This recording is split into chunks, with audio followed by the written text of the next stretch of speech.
नमस्कार मित्रांनो, सखीच्या हाती रक्त तर लागलंय, पण आता सखीचं सत्य सरकार समोर येणार आहे. तिला समजलंय की प्रीतम धर्माधिकारी हा फ्रॉड माणूस आहे आणि त्याने दिलेलं पॅरिसचं परफ्यूमही खोटं आहे. त्याचबरोबर आता सखीला कान्हावर जाम संशय आलाय, त्यामुळे ती कान्हाचा पाठलाग करणार आहे. कान्हा तर त्याच्या घरी जाणार असतो खऱ्या तेजस्विनीला भेटायला. तर बघूया मित्रांनो, सखी कान्हाचं खोटं पकडते का. तर मित्रांनो, आजचा भाग ओव्हरऑल असा धावपळीचा आणि मस्त आहे, तर आपला भाग शेवटपर्यंत नक्की पहा. लपंडाव या मालिकेचे रोज रिव्ह्यू ऐकण्यासाठी आपल्या चॅनलला सबस्क्राईब करायला विसरू नका आणि बाजूला दिलेली बेल नोटिफिकेशन ऑन करा. तर मित्रांनो, सुरू करूया आजच्या म्हणजे 21 जुलैच्या एपिसोड रिव्ह्यूला. तर आता कान्हा घरी आला असतो आणि त्यांचं जेवण करून झालं असतं सगळ्यांचं, त्यामुळे तो आता खोलीत जातो आणि सखीला म्हणतो, सखे मॅडम, आधी मला हे सांगा की नेमका हा प्रीतम धर्माधिकारी आहे तरी कोण आणि हा काय प्रकार आहे. सखी म्हणते, सॉरी, तुला या सगळ्या बाबतीत कल्पना द्यायला मी विसरलेच. सखी आता कान्हाला सगळं सांगते की मनस्विनी आणि तेजस्विनी या दोघींमध्ये खूप मोठा फरक आहे. तो म्हणजे त्यांचा ब्लड ग्रुप. माझा आणि माझ्या आईचा ब्लड ग्रुप मॅच होतो, पण त्या मनस्विनीचा आणि माझा ब्लड ग्रुप मॅच होत नाही. त्यामुळे त्या मनस्विनीचं रक्त मिळवलं की आपल्याला लगेच सिद्ध करता येईल की ती माझी आई नसून मनस्विनी आहे. कान्हा म्हणतो, बरं बरं, हे मान्य आहे, पण प्रीतम धर्माधिकारी कोण हा आणि त्याचा रोल काय आहे आणि तो आपल्याला मनस्विनीचं रक्त मिळवून देणार आहे का. सखी म्हणते, सांगते, सगळं सांगते, सगळ्या प्रश्नांची उत्तरं मी देईल कबीर. तर कान्हा म्हणतो, तुम्ही आहे की नाही, मला आधीच सगळंच सांगायला पाहिजे होतं, उगाच ना आपल्यात लपंडाव नको. सखी आता कान्हाचं हे वाक्य बरोबर पकडते आणि म्हणते, माझंही हेच म्हणणं आहे, आपल्यात लपंडाव नको. आता कान्हा म्हणतो, काय झालं, तुम्ही असं का म्हणतायत. तर सखी आता डिरेक्ट विचारते कान्हाला, तू माझ्यापासून काही लपवतोय का कबीर. तर कान्हाला धक्काच बसतो. तो एक सेकंड सखीकडे बघतो आणि म्हणतो, मी नाही हो, मी का लपवू काही. अगदी असा नाकासमोरून चालणारा माणूस आहे मी, अगदी सरळ. आपलं जे काही आहे ते सगळ्यांसमोर आहे, लपून छपून असं काही नाही आहे. मी भला, माझं ऑफिस भलं, माझं काम भलं, माझ्या घरची माणसं भली, बस. आता बघा मित्रांनो, कान्हा किती सहजपणे खोटं बोलतोय. तर आता कान्हा विचारतो, काय ग, पण तुम्ही असं का म्हणताय सखी. पण सखीला डाऊट येतोच. ती मनात म्हणते, इतकं विचारूनही कान्हा खोटंच बोलतोय माझ्याशी, मला तो खरंच सांगत नाहीये, म्हणजे हा काहीतरी सॉलिड लपवतोय. आता सखी विचार करत असते याचा आणि कान्हा म्हणतो, सखी मॅडम, काय विचारतोय मी, सांगा ना, तुम्ही असं का म्हणालात. सखी म्हणते, नाही काही नाही. तर कान्हा म्हणतो, बरं ठीक आहे, बरं मला सांगा ना, हा प्रीतम धर्माधिकारी आपल्याला त्या मनस्विनीचं रक्त नेमकं कसं मिळवून देणार आहे, नेमका प्लॅन काय आहे. सखी म्हणते, ते आज रात्री 2 वाजता कळेल. आणि मित्रांनो, खरंच काय भारी डोकं लावलं यावेळी सखीने. Hats off to her. तिने सरकारशी पंगाच घेतलाय थेट. तर आता काय होतं, ही मनस्विनी तिच्या खोलीत बसली असते आणि ती रात्रीची आता सिगरेट वगैरे ओढणार असते, पण तिला आता फोन येतो अननोन नंबरवरून आणि हा माणूस आता सखीनेच पाठवलेला असतो. तर हा माणूस ह्या मनस्विनीला अर्ध्या रात्री 2 वाजता कॉल करतो आणि सांगतो, मॅडम, मी प्रीतम धर्माधिकारीचं PA बोलतोय. तर आता ही मनस्विनी ओरडते आणि मग ते युजलेस, हा काय वेळ आहे का फोन करण्याचा. त्यावर आता हा जो माणूस आहे तो आता रडतच म्हणतो, मॅडम, अहो आमच्या सरांचा, प्रीतम सरांचा खूप मोठा ॲक्सिडेंट झालाय हो. आता ही मनस्विनी म्हणते, काय, कसा झाला ॲक्सिडेंट. हिला धक्काच बसतो आणि आता पुढे हा PA सांगू लागतो, अहो मॅडम, साहेबांची मीटिंग होती आणि ते म्हणालेत की मी गाडी चालवतो, ते समोर बसलेत. साहेब गाडी स्पीडमध्ये चालवत होते आणि मग अचानक गाडी धडकली आणि पलटी झाली हो. आता मनस्विनी विचारते, हा, इज ही ओके, त्यांना जास्त लागलं नाहीये ना, हॉस्पिटलला नेलं की नाही. तर हा PA सांगतो की हो, नेलंय ना हॉस्पिटलला. मग आता ही मनस्विनी म्हणते, आता हे सगळं मला का सांगताय.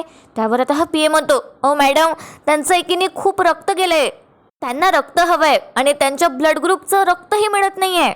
आता एवढ्या रात्री ब्लड कसं मिळणार, काहीच उपाय दिसत नव्हता, म्हणून तुम्हाला कॉल केला हो. मॅडम, तुमचं ब्लड ग्रुप काय आहे. तर आता ही मनस्विनी जरा विचार करते आणि म्हणते, माझा AB निगेटिव्ह. तर आता सखीने पाठवलेला हा PA हा म्हणतो, हो, साहेबांचा पण तोच आहे. मॅडम, तुम्ही साहेबांना ब्लड देऊ शकता का. तर आधी तर ही मनस्विनी नाही म्हणते आणि ती म्हणते, लिसन, काय विचारताय तुम्ही मला, ब्लड बँक 24 तास ओपन असतं, जरा ट्राय करा, तुम्हाला रक्त मिळेल. त्यावर आता हा माणूस म्हणतो, मॅडम सगळं बघितलं आणि मग शेवटी तुम्हाला कॉल केला. प्लीज मदत करा हो, नाही मिळत आहे. त्यांच्या याचं रक्त, साहेब जगले तर आम्ही जगू. कंपनीचा सगळा भार आता साहेबांवर आहे. त्यांना काही झालं तर कंपनी बुडेल आणि आई साहेबही जगणार नाही. त्यावर आता ही मनस्विनी जरा विचार करते. हा माणूस म्हणतो, आणि तुमच्यासोबत झालेलं कोलॅबोरेशन पण नाही होणार. आणि आता हा जो PA आहे हा तो वाक्य बोलतो आणि त्यानंतर मनस्विनीच्या लक्षात येतं की ती खरंच खूप मोठ्या लॉसमध्ये आहे. तिचे शेअर्स विकले जात आहेत आणि ती हल्लीच तिने टेंडरसुद्धा तिच्या हातातून गमावलंय. त्यामुळे तिची खूप बदनामी झाली होती. आता मनस्विनी हे सगळं आठवते आणि तिच्या मनात म्हणते, डॅम, नाही, हा मरून नाही चालणार. हा जगला तरच माझा फायदा आहे. हा जर जगला तरच आमचं कोलॅबोरेशन होईल आणि माझी कंपनी पुन्हा स्टेबल होईल. याचा आता ही मनस्विनी तिच्या मनात विचार करते आणि आपल्याला तर माहितीच आहे की ही किती स्वार्थी आहे. तर आता ही मनस्विनी त्या PA ला विचारते, कुठे यायचंय? त्यावर हा माणूस म्हणतो की सिटी हॉस्पिटलला. आता या मनस्विनीच्या खूप जीवार येत असते, पण तरी सुद्धा रात्रीचे 2 वाजता ती घरातून बाहेर पडते प्रीतम धर्माधिकारीला रक्त द्यायला. पण हा सगळ्या सखीच्या प्लॅनचा एक मोठा भाग असतो. आणि काय होतं, आता मनस्विनी निघते आणि सखी तिला वरून बघते आणि म्हणते, मनस्विनी, आज तू स्वतःहून मला रक्त देणार आहेस आणि उद्या हाच पुरावा मी तुझ्या विरोधात वापरणार आहे. माझ्या आईचं रक्त घेऊन स्वतःच्या नावावर तू खपवलं होतंस ना, बरोबर स्वतःचा फायदा शोधला होतास. आता बघ, मी सुद्धा तसंच करणार आहे. तुझंच रक्त घेऊन तुझंच नुकसान करणार आहे मी. आणि इतकंच नाही, सखी त्या मनस्विनीला युजलेस पण म्हणते. तर मित्रांनो, इथे हॉस्पिटलमध्ये सखी पकडल्या जाते का ते बघूया. सखी पण तिथे येणार आहे. आणि काय होतं, ही मनस्विनी आता हॉस्पिटलला पोचली असते आणि ती तिचं ब्लड डोनेट करत असते प्रीतम धर्माधिकारीसाठी. म्हणजे असं तिला वाटत असतं. आणि तिच्या बाजूच्याच बेडवर सखीचा प्यादा चेतन म्हणजेच प्रीतम धर्माधिकारी हा सुद्धा तिथे लेटून असतो, तिचा विश्वास बसावा म्हणून. त्या प्रीतमच्या डोक्यावर पट्टी वगैरे लावली असते, ऑक्सिजन वगैरे लावलं असतं त्याला आणि प्रॉपर प्लॅन केलं असतं सखीने. तर बघा मित्रांनो, आता सखीचा जो खोटा PA आहे तो म्हणत असतो या मनस्विनीला, सरकार. आधी तर तो मॅडम म्हणतो, पण ही मनस्विनी म्हणते सरकार म्हण. तर आता हा PA म्हणतो, सरकार, तुम्ही तर देवासारखे धावून आलात. तुम्ही नसता तर आमच्या प्रीतम सरांचं काय झालं असतं ना, देव जाणे. मनस्विनी म्हणते, पटकन नर्सला बोलवा. तितक्यात आता तिथे एक नर्स येते आणि रक्त काढायची पूर्ण प्रोसेस ती सुरू करते. तिच्या हाती एक बॉल वगैरे देते ती नर्स आणि मग प्रीतम धर्माधिकारी उर्फ चेतन त्याचे डोळे असे उघडतो आणि त्या PA कडे बघतो. आता या मनस्विनीने तिचे डोळे घट्ट लावले असतात, तिला पण त्रास होत असतो. आणि बघा मित्रांनो, बाहेर आता सखी आली असते. हा जो खोटा PA आहे तो बाहेर जातो आणि म्हणतो, हॅलो सखी. सखी म्हणते, प्रोसेस चालू झाली आहे का? ब्लड ट्रान्सफर चालू झालंय? त्यावर आता हा PA म्हणतो, हो, जस्ट झाली सुरू. सखी म्हणते, ओके. मनस्विनी गेल्यावर ती जी ब्लड बॅग आहे ती माझ्या ताब्यात द्या. तर हा म्हणतो हो. आणि हा माणूस तिथून निघून जातो. सखी बाहेर वाट बघते. तर तिथे आता नर्स येते आणि म्हणते, झालं का? तर त्यावर ही मनस्विनी म्हणते, डन. आणि आता हा जो PA आहे तो परत बडबड सुरू करतो आणि म्हणतो, सरकार, खरंच थँक्यू. तुम्ही नसता तर आमच्या साहेबांचं काय झालं असतं. खरंच पुन्हा एकदा खूप खूप आभार. तर ही मनस्विनी तिचा हात दाखवते त्या माणसाला आणि थांबायला सांगते आणि म्हणते, इट्स फाईन. आणि मनस्विनी आता प्रीतमकडे बघते, जो आता लेटला असतो बेडवर तिच्या बाजूच्या साईडच्याच बेडवर त्याला पेशंट म्हणून लेटवलं गेलं असतं. तर आता त्याच्याकडे बघत ही मनस्विनी म्हणते, तसंही आता बिझनेसमध्ये आम्ही कोलॅब करतोय. आम्हाला फ्युचरमध्ये एकत्र काम करायचंय. नॉर्मल आहे, इतकं तर मी करू शकते. आणि बघा मित्रांनो, मनस्विनी तिची चावी तिथेच विसरते त्या टेबलवर. त्या आधी जाताना त्या PA लाही सांगून जाते की मला सकाळी अपडेट करा हां, की यांची कशी तब्येत आहे वगैरे. तर हा PA म्हणतो हो. तर मनस्विनी म्हणते, सकाळी हां, आता नाही. आणि इथे आता मनस्विनीला एक शंका येते. मनस्विनी विचारते त्याच्या PA ला की काय रे, तुमच्या सरांचा इतका मोठा ॲक्सिडेंट झाला, त्यांची आई नाही आली यांना बघायला? स्ट्रेंज. तर मित्रांनो, सखी आता बाहेरच असते आणि सखी हे ऐकून घेते. सखी आता त्या PA ला अशी इशारा करते काहीतरी आणि त्याला सांगते की असं कारण दे. तर आता या PA ला समजतं आणि हा म्हणतो, ॲक्च्युली त्या पॅरलाइज्ड आहेत ना, त्यांना काही सांगितलं तर त्यांना अजून शॉक बसेल म्हणून नाही सांगितलं इतक्यात. पण सांगणार आहे. सर स्टेबल झाले की त्यांना सांगणार आहे मी. त्यावर आता मनस्विनी म्हणते ठीक आहे. तर आता हा जो पीए आहे तो घाबरत त्याचा व्हॉल्यूम जो असतो त्याचा आवाज तो मोठा होतो. तर मनस्विनी त्याला म्हणते हॉस्पिटल आहे तर व्हॉल्यूम जरा कमी ठेव. आता ही मनस्विनी ते प्रीतमकडे बघते आणि मग ती बाहेर निघते. सखी अशी पटकन पडद्याच्या मागे लपते आणि मनस्विनी आता बाहेर येते आणि सगळीकडे बघते. ती म्हणते हॉस्पिटल इतकं रिकामं कसं काय, कोणीच कसं नाही आहे हॉस्पिटलला. तिला परत एकदा डाऊट येतो. पण मित्रांनो आता इतकी रात्र झाली असते त्यामुळे आता मनस्विनी थोडं इग्नोर करते आणि म्हणते एनिवे. आणि आता या मनस्विनीच्या लक्षात येतं की गाडीची चावी आतमध्येच राहिली आहे. पण आता सखी आतमध्ये असते त्या रूममध्ये जिथे आत्ताच मनस्विनीने रक्त दिलं होतं. तर हा जो पीए आहे खोटा पीए हा म्हणत असतो सखीला सखी तू मला वाचवलंस. तर सखी त्या नर्सला म्हणते मला ब्लड बॅग द्या. तर आता ही जी नर्स आहे ती सखीला ती ब्लड बॅग देते. सखी त्या बॅगकडे बघते आणि स्माईल करत असते. आणि बघा मित्रांनो तितक्यात आता त्या रूममध्ये मनस्विनीची एंट्री होते आणि सखी अचानक गायब होते. तर आता मनस्विनी परत आली आहे म्हणून हा पीए विचारतो काही राहिलंय का मॅडम. तर मनस्विनी रागातच अशी बघते आणि त्यानंतर हा माणूस म्हणतो सॉरी सरकार. तर आता या मनस्विनीचं लक्ष त्या पीएकडे असतं. ती त्याला म्हणते युजलेस आणि मनस्विनी तिची चावी घेत असते. तर काय होतं ती चावी आता खाली पडते अगदी सखी समोर आणि आपल्याला समजतं की सखी हॉस्पिटलच्या बेडच्या खाली लपली आहे. सखी आता घाबरतेच आणि तिच्या तोंडावरती हात ठेवते. तर आता ही जी मनस्विनी आहे ती हळूहळू अशी खाली झुकते. आता सखी तिच्या मनात प्रार्थना करते देवाकडे ती पकडल्या जाऊ नये म्हणून.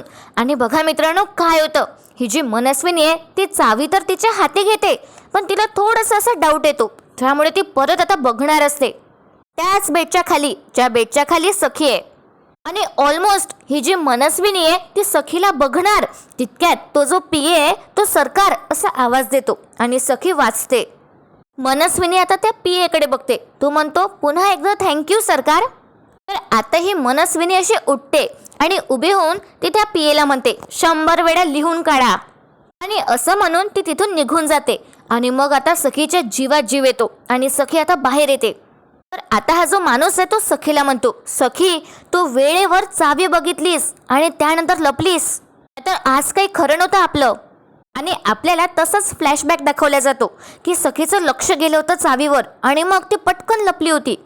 तर त्यावर आता सखी म्हणते खरं तर आता तिचं नाही आहे द गेम इज ऑन. आणि त्यानंतर आता प्रीतम पण त्याचे डोळे उघडतो आणि सखी आता दोघांनाही इन्स्ट्रक्शन्स देते आणि सांगते फक्त आता तुम्ही दोघे लवकरात लवकर गायब व्हा आणि चुकूनही तिच्या समोर येऊ नका. तर प्रीतम आता अगदी व्यवस्थित असतो. तो आता पटकन उठतो त्याच्या डोक्यावरची पट्टी वगैरे काढतो आणि मग हे दोघेही तिथून पटकन निघून जातात. आता सखीचा प्लॅन तर इथे सक्सेसफुल झालाय पण उद्याच मनस्विनीला सत्य कळणार आहे. तेव्हा काय होईल काय माहिती. तर मित्रांनो इथे आता दुसरा दिवस असतो. तुम्हालाही प्रश्न आला असेल की कान्हा तिथे सखीसोबत का नाही गेला. तर बघा मित्रांनो काय होतं इथे आता अपर्णा तेजस्विनीला पास्ता देत असते आणि तेजस्विनी मनस्विनीच्याच गेटअपमध्ये असते. तिने आज दुसरी साडी घातली आहे आणि अगदी सरकारसारखी असते. अगदी सेम सरकारसारखे केस लुक तिने केलं असतं. तर आता तेजस्विनी म्हणते हे काय हे नकोय मला. अपर्णा म्हणते नको कसं तुला हेच खावं लागेल. हे बघ तेजस्विनी तुला जर मनस्विनीसारखं बनायचं असेल तिच्यासारखं वागायचं असेल तर ती जे खाते जसं खाते तुला तसंच खावं लागेल ग. हे बघ कबीरने एक व्हिडिओ पाठवलाय त्यात ती जसं खाते ना तसं बघ आणि तसं खाण्याचा तू प्रयत्न कर. आता काय होतं ही जी अपर्णा आहे ती व्हिडिओ दाखवू लागते पण तेजस्विनी म्हणते ऐक ना अपर्णा मला की नाही थालीपीठ पोहे उपमा असं काहीतरी खावंसं वाटतंय. हे नकोय मला हे काय आहे. तर अपर्णा म्हणते अगं बाई असलं काही मनस्विनी खात नाही. आपल्याकडे की नाही दुसरा पर्याय नाही आहे. तुला सवय व्हायला हवी की नाही चल पटकन. तर आता तेजस्विनी कशी बशी रेडी होते पास्ता खायला आणि मनस्विनी काटेरी चमच्याने सगळं खात असते. तसंच तेजस्विनी आता काटेरी चम्मच घेते आणि सगळं खाण्याचा प्रयत्न करते जसं ही मनस्विनी खाते अगदी तसंच. आणि अपर्णा तिला मोटिवेट करत असते की खा तुला जमेल. तेजस्विनीला ते जेवण अजिबात आवडत नसतं, पण तेजस्विनी आता प्रयत्न करते. व्हिडिओकडे बघत ती खायला सुरू करते आणि मग तिला हळूहळू जमायला लागतं. आणि तेजस्विनी अगदी सरकारसारखं आता खात असते आणि अपर्णा स्माईल करते आता तेजस्विनीकडे बघून. आणि इथे आता सीन शिफ्ट होतो. सखीच्या खोलीत सगळे असतात कान्हा सोडून. सखी आता सगळ्यांना सांगत असते आता हे सगळं करून आपल्या हाती खूप मोठा पुरावा लागणार आहे. मनस्विनीचं ब्लड ग्रुप, त्याचे रिपोर्ट्स. आता परशुराम म्हणतो पण या सगळ्यातलं मनस्विनीला अजिबातच नाही कळलं. सखी म्हणते नाही, किती थोडक्यात वाचले मी. तर आता मीनाक्षी सखीचं कौतुक करते आणि म्हणते सखी खूप मोठं धाडस केलंस बाई. तर आता गौतम म्हणतो हो ना, आहेस माझी बबडू धाडसी. गौतम विचारतो बरं सखी ती ब्लड बॅग कुठे आहे? सखी म्हणते ते टेस्टिंगसाठी दिलंय मी, आता लवकरच रिपोर्ट्स येतील. आता सखी म्हणते थोडक्यात काय, आता आपल्याकडे 2 महत्त्वाचे पुरावे आहेत. एक म्हणजे तेजस्विनीचा सिझेरियन रिपोर्ट आणि दुसरं म्हणजे हे ब्लड ग्रुप, त्याचा रिपोर्ट. आता परशू म्हणतो सखी अगं तुझं आणि कबीरचं जितकं कौतुक करावं ना तितकं कमीच आहे. सखी म्हणते त्याची काय गरज आहे काका, आपण सगळे मिळून हे करतोय. आणि तसंही काल रात्री कबीर माझ्यासोबत नव्हता. सखी आता सगळ्यांना सांगते. मीनाक्षी म्हणते का गं? तर सखी तिच्या मनात म्हणते कारण तो माझ्यासोबत लपंडाव खेळतोय आणि म्हणूनच आता माझा त्याच्यावर विश्वास नाहीये. तर आता सखी विचार करत असते हा. तर गौतम म्हणतो काय ग सखी कसला विचार करतेस? आणि काय ग तो कबीर तुझ्यासोबत काल रात्री नव्हता? सखी म्हणते नाही ना नव्हता, पण ठीक आहे माझी काही हरकत नाही आहे. तो सुद्धा आपल्याच टीममध्ये आहे आणि त्याचेसुद्धा प्रयत्न सुरूच आहे. सखी आता कोणालाच खरं सांगत नाही आणि तिच्या मनातच ती झुरत असते. सखी म्हणते मला पण त्याची काळजीच वाटतीये. गौतम विचारतो सखीला अगं पण तो आहे कुठे? तितक्यात तिथे आता कान्हाची एंट्री होते. कान्हा म्हणतो चला ऑफिसला जायचंय बाबा, निघतो मी. तर आता परशू म्हणतो अरे पण. कान्हा म्हणतो पण बिन नाही काका, वेळच नाही आहे कुठल्या गोष्टीसाठी. आणि असं फास्ट बोलत कान्हा पटकन तिथून निघून जातो. कोणाशी नीट बोलत पण नाही. आणि मीनाक्षी म्हणते सखीला कबीरने तर ऑफिस फार मनावर घेतलंय असं दिसतंय. तर त्यानंतर आता सखी तिच्या मनात म्हणते कान्हा कुठलं ऑफिसला जातोय ना, आज मी ते शोधून काढेलच. आणि मित्रांनो आजचा भाग इथे संपतो, पण उद्याच्या भागात आपण पाहणार आहोत प्रीतम आणि त्याचा पीए दोघांचाही फोन लागत नसतो, म्हणून मनस्विनीला डाऊट येतो आणि मग तिच्यासमोर परफ्यूम खोटं आहे हे सुद्धा सत्य उघड होतं. तर दुसरीकडे आता कान्हा त्याच्या ऑफिसलाच जातो आणि तो म्हणतो मी थोडक्यात वाचलोय, नाही तर सखीने मला पकडलं असतं. पण उलटच होतं त्याचं. सखी म्हणते आता तर माझा पक्का विश्वास बसलाय की कान्हा अजूनही काहीतरी लपवतोय. आणि त्यानंतर आपल्याला दाखवलं जातं की कान्हा खऱ्या तेजस्विनीला भेटायला गेलाय. आणि सखी म्हणते लपंडाव मलाही खेळता येतो. तर आता सखीने खूप मनावर घेतलंय आणि ती शोधून काढणारच असं वाटतंय. तर बघूया मित्रांनो काय होणार आहे. सखीच्या मनात संशय निर्माण झालाय की कान्हाचं बाहेर काहीतरी अफेअर सुरू आहे. त्यामध्ये कालिंदीची रिएंट्री आपल्याला पाहायला मिळू शकते. तर आजचा भाग तुम्हाला कसा वाटला कमेंट करून नक्की कळवा. आपल्या व्हिडिओला लाईक करा आणि चॅनलला सबस्क्राईब करायला विसरू नका. व्हिडिओ शेवटपर्यंत पाहण्यासाठी खूप खूप धन्यवाद.